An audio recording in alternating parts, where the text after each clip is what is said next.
Hey guys, in this video I'm going to show you how to set up your cardboard loom. The first thing you're going to do is get yourself a ruler and a pen, pencil, or marker of some sort and lay it across the top. It's okay if the top is not perfect. What you want to do is find the measurement of your piece, and they should be roughly about 9 by 12 inches. Mine here says 9 1/4, so it's slightly bigger than 9 inches. It is okay if it is off in some way. What you're gonna do is make a mark at every 1/4 of an inch. And you don't need to start right by the end. What I'm gonna actually do is start a 1/2 inch in, and then I'm gonna make a mark at every 1/4 of an inch.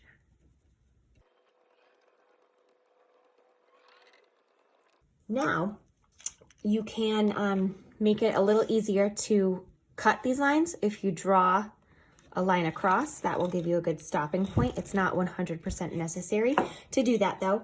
And you're going to take your scissors and cut down those notches.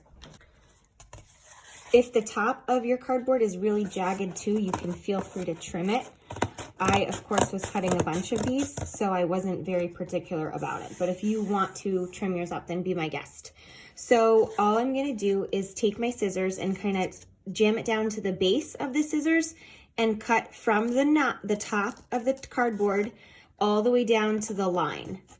Go very slow so you go exactly on your mark and you're not accidentally cutting anything off that you shouldn't be.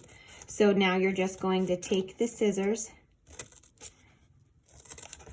and cut every single notch out. This will take you some time. Then you're going to repeat this whole process on the other side.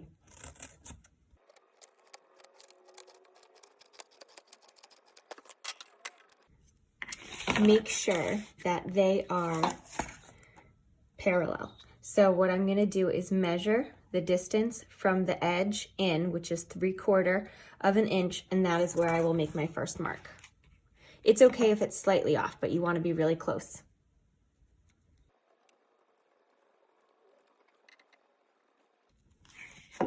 And draw the line across.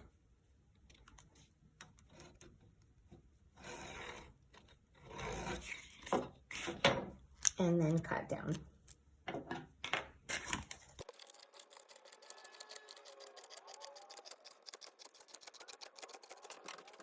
Now you're going to pause the video and do that process, and then we will string our looms together once you have it set up.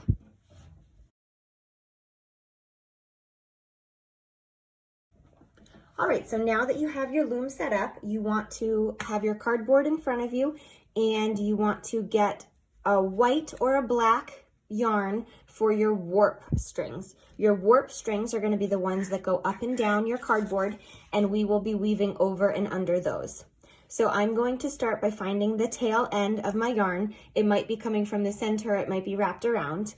And I'm going to stick it in the top notch, the one that's all the way to the left. And I'm gonna stick it behind. And I'm gonna just shimmy it so it goes into the notch. And I wanna give myself a good sized tail, okay? So that's about probably 5 inches of a tail. Then what you're gonna do is you're going to pull the string straight down and pop it through the notch that's right underneath it. So you'll have one vertical line going straight down.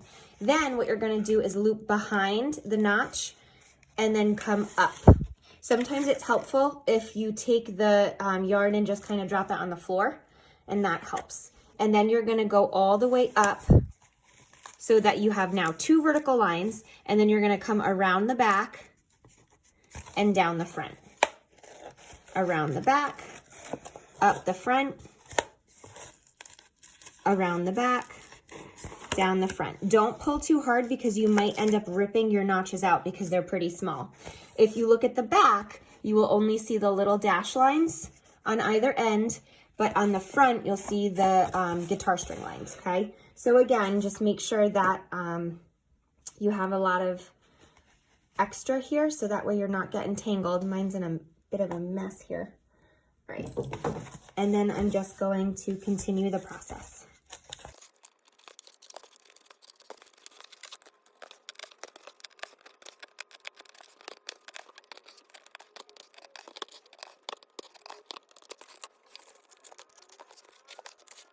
last one, down the front, and then you're going to cut yourself a long tail, and then they should end up going kind of diagonal across. So what I like to do is take a piece of tape and tape the tails so that way they don't get in my way later and that they don't fall out. All right, so these again are the warp strings. This is what you're going to be weaving over, under, over, under.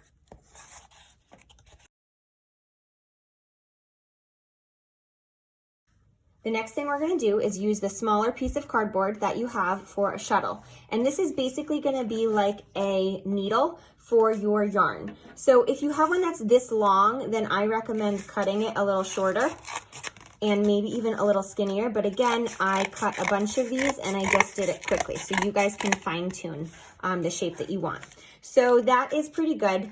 And then what you're going to do is cut triangles on each end. So from the tip, just come in and cut a triangle, and then do the same thing on the other end. And then this is a very simple and easy shuttle. And what you're going to do is whenever you get to a new color, if you're going to be weaving a lot of it, you should definitely use this. If you're not going to be really using a ton of a color, like maybe you're just doing one small area, then it's not really necessary to use this. But if you're doing a really big section, then what you would do is take your yarn color and you're going to wrap it around your shuttle. This is also a good way to keep it organized if you are taking a bunch of colors in class to go home, because then you can transport them easier and they're not going to get ruined. So there's tons of cardboard. You can cut a bunch of these and then you would just wrap a bunch of the yarn around, and then that way it's not going to get in a tangled mess in your backpack or in your art kit. So I highly recommend that you make this, if anything, just to transport your yarn. So once you've got a good amount, then you can cut it free from the skein. This is the skein of yarn, and then you would put that back for someone else to use. So if I were weaving with this, I pulled a little tight, it's starting to bend. If I were weaving with this, I would leave the tail out, and then I can use this to go over and under, okay? So as you can see, what I'm gonna do more so is leave this guy still and lift the strings up because he's really big. So it's gonna go under this one, over the next one, under, over, under, over, under, over. And the more string you have on this, the trickier it's gonna be. So like I said, you don't have to use this because oftentimes it's gonna be a little bit more frustrating than helpful. So I'm just kind of pushing it through the middle here. And again, I'm moving my strings more than the shuttle because that's the easier method. So I'm just picking up every other string on top of, and you can see the strings start to spread out.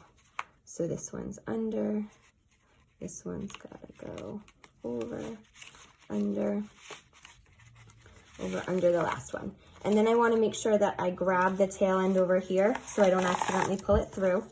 And then, clear my mess. And then you're going to leave that tail, okay? So I'm gonna just kind of shove it down. And then this is my tail of yarn, and we will get rid of these tails later, okay? So if you have a ton hanging off, don't worry about it right now. I'll show you how to get rid of them later in the video. But that is round number 1.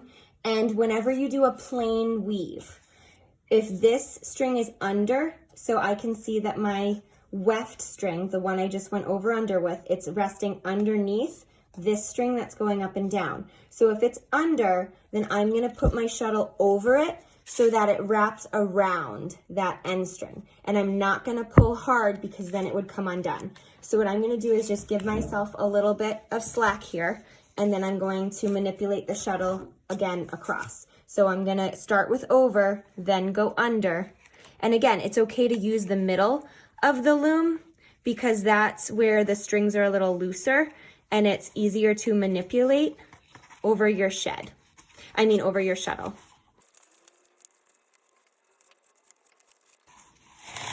And pull through. Pull, what I always used to say in elementary school was pull it to a hug. so that way it gently wraps around the string. But you don't want it to pull it inwards because you want this to stay completely straight up and down. All right, so here's another pro tip for you. You have one piece of cardboard that you cut into a shuttle, or maybe more than one because you're taking a bunch of yarn home. If you keep an extra long one, don't use the short ones for this, but keep a long one, you can turn this into what's called a shed. So this is a shuttle, and we're gonna use this as a shed. So what I'm going to do is go under, over, and weave this in just like I would have done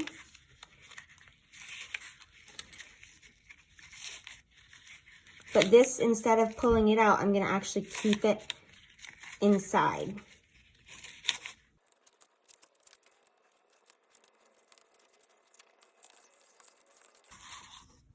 Okay, so once you have it through, then this is gonna just kind of slide up to the top. And now what you'll notice is when I'm ready to come back, I'm gonna be going under this one because this string is over. If I take my shed and I rotate it, it's going to create a gap between the strings, making it much easier for my shuttle to go through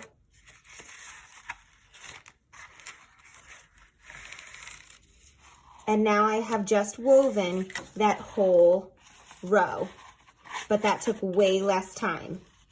And now I'm gonna come backwards, but this will not work for coming backwards because it's opposite. It will only work when I'm coming this way. So for this side, I'm just gonna slide this up and out of the way, and I'm going to do my regular weave, under, over, the whole thing. But when I'm ready to come back this way, I can rotate the shed up so that way my shuttle can pass right through easy. If you don't want to use the shuttle, you don't have to. You can unwrap your string and weave it through with your hand. So what I would do is I would kind of keep a hand on the end, and then I'm going to go in between all of these strings. So this one is over, so I'm going to go under, and then I would just kind of lift up and push all the way through. And again, this is the plain weave.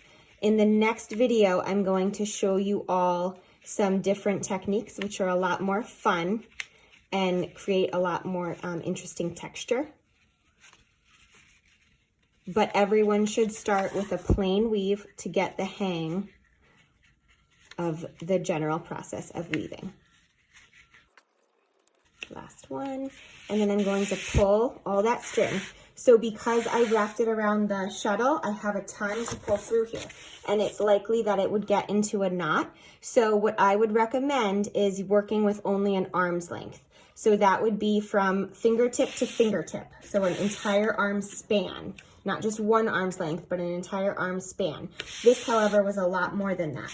If you're using the shuttle, that's okay. But if you're just using your hands, then I recommend working in smaller lengths because we can tie them together when we change colors, okay? And then you'll notice I'm just kind of pressing them down as I go. All right, so there's that. And then now I can use the shed on the way back because it works from this way. So what I'm gonna do is I just looped my yarn over so that way I'm working with half the length and it will go a little quicker.